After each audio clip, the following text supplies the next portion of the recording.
Chairman সাহেব কইলেন, হাসান আলী, রাজাকার হইয়া পড়ো, ৭০ টাকা মাস মাইনা, তারপর খোরাকি আর কাপড়। চেয়ারম্যান সাহেব আমার বাপের চেয়েও বেশি নেকবট্ট পরহেজগার লোক। তার ঘরে খাইয়া এত বড় হইলাম। আমার চামড়া দিয়া চেয়ারম্যান সাহেবের জুতা বানাইলেও ঋণ শোধ হয় না। তার কথা ফালাইতে পারলাম না। রাজাকার হইলাম। জম্মাবাদ চেয়ারম্যান সাহেব আর তার বিবিরে কদমবসি কইরা গাঁটলি মাথায় নিলাম।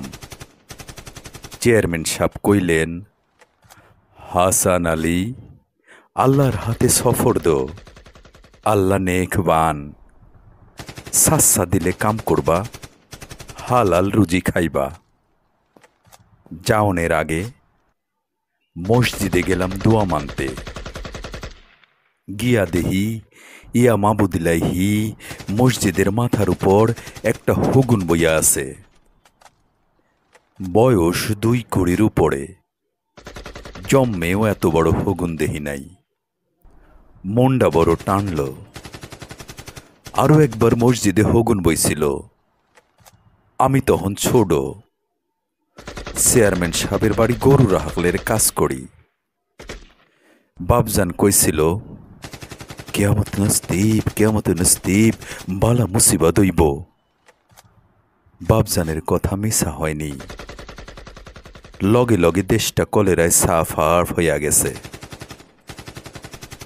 মসজিদের মাওলানা সাহেব কইলেন, হাসান আলী, তুমি নাকি রাজাকার হইতাছ শুনলাম। হ মৌলানা সাহেব, দোয়া মানতে আইছি। বালা করছো, বালা করছো, পাকিস্তানের খেদমত করো। কিন্তু বাবা, একটা কথা। কি কথা মৌলানা সাহেব?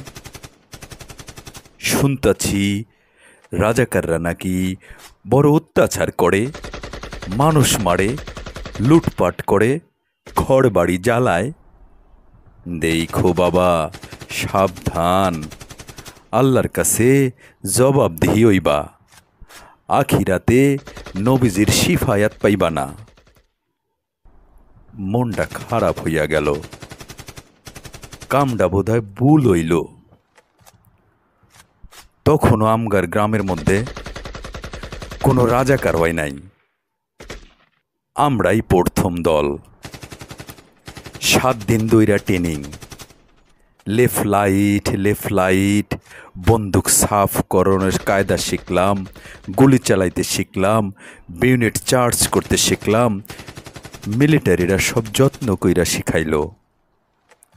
তারা সব সময় কইতো, তুম জসকো পাকিস্তানি মুক্তি বাহিনী কো একদম সাফ কর দো। মনটার মধ্যে শান্তি পায় না। বুকটা কান্দে। রাত্রে ঘুম হয় না। আমগার সাথে ছিল রাধানগরের কেরামত ভাই। সে আছিল রাজাকার কমান্ডার। আহারে, ফেরিস্তার মতো আগ্নি। আর মার প্রতি গান যখন ধরত, বুকের মধ্যে কান্দন চাপানো যাইত না। মাঝে মধ্যে কেরামত ভাইয়ের গান শুনতাম। ও মোনা, দেহের ভিতর অচিন পাখি, অচিন সুরে গায়, তার নাগাল পাওয়া দায়। যখন হিন্দুর ঘরে আগুন দেওয়ান শুরু হইল, কেরামত ভাই কইল, কোনো দোষ নাই, কিছু নাই, আগুন কেন দিমু? ওস্তাদজি কইল, আরে ওরা তো হিন্দু আয়, ওরা তো গাদ্দার হায়। কেরামত ভাইয়ের সাহসের সীমা নাই। ওস্তাদজির সামনে বুক ফুলাইয়া কইল, আগুন নেই দিয়েঙ্গা। ওস্তাদজি কইল, তুম আও আমারে সাথ। কেরামত ভাই গেলেন। 2 দিন পর তার লাশ নদীতে ভাইসা উঠল। ইয়া মাবুদিলাহি, ইয়া মাবুদিলাহি, কি দেখলাম কি দেখলাম, মাথাটা একেবারে বেঠিক হইয়া গেল। মিলিটারিরা যা করে তাই করি। নিজে হাতে আগুন লাগাইলাম কানু চক্রবর্তীর বাড়ি, সুদেশ পালের বাড়ি, পণ্ডিত মশাইয়ের বাড়ি। ইসরে, মনে হইলে কলজাটা পুড়ায়। শেষমেশ মিলিটারিরা শরাফত চাচার বড় পোলাডারে ধইরা আনলো। আহারে, কি কান্দন ছেলেটা, এখনো চোখে ভাসে। বিএ পাশ দিয়া এমএ পড়তো। যেমন সুন্দর চেহারা তেমন আচার ব্যবহার, বদ্ধলোকের ছেলে যেমন অনের ঠিক তেমন। একদিন বাজারে বইয়া আসি, পোলাডার সাথে দেখা। আমারে কইল, ও হাসান ভাই, আপনি ভালো আছেন? আমি কামলা কুমলা মানুষ, আমারে আপনি কনের কি দরকার? কিন্তু সেই ছেলে শিক্ষিত হইলে কি হইব, মনটা ছিল ফিরিস্তার। আহারে, বন্দুকের সামনে দাঁড়াইয়া চেহারাটা কেমন কালা হইয়া গেল। আমি একটু দূরে দাঁড়াইয়া আল্লাহ রসুলের নাম লইতাছি। আমার মাথা গন্ডগোল হইয়া গেল। কি করতাম ভাইবা পাই না। আমার দিকে চাইয়া কইল, ও হাসান ভাই, আমারে বাঁচান। আমি কমান্ডার সাহেবের পা জড়াইয়া ধরলাম, কিন্তু কোনো লাভ হইল না। ইসরে, কিচ্ছু করতে পারলাম না, আমি একটা কুত্তার বাচ্চা। সন্ধ্যাকালে শরাফত চাচার বাড়ি গিয়া দেখি ঘর দুয়ার অন্ধকার। ছেলেটার মা একলা বইয়া আছে, তারে কেউ গুলির খবর কয় নাই। আমারে দেখা কইল, ও হাসান, আমার ছেলেটা বাচ্চা আছে, আল্লাহর দোহাই হাসা কথা কইবা। হ,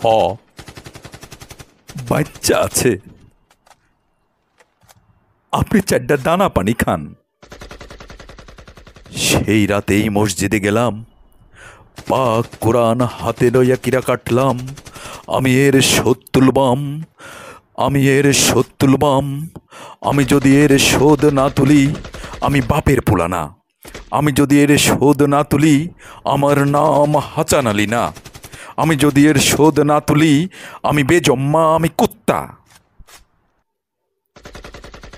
রাত্রিরে ক্যাম্পে ফিরতেই হাবিলদার সাহেব কইল, পূবের বাংকারে একটা লাশ পইরা আছে, আমি যেন নদীতে ফালাইয়া আসি।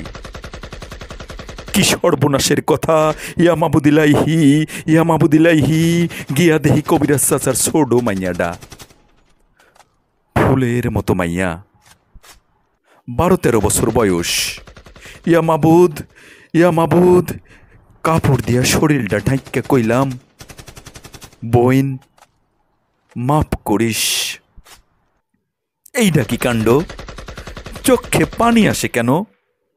আরে পোড়া চোখ, যখন দেহনের তখন তো দেখলি না, যখন কান্দনের তখন তো কাঁদলি না, যখন পানি ফেলনের তখন তো পানি ফেললি না, তখন তো অন্ধ হইয়া রইলি।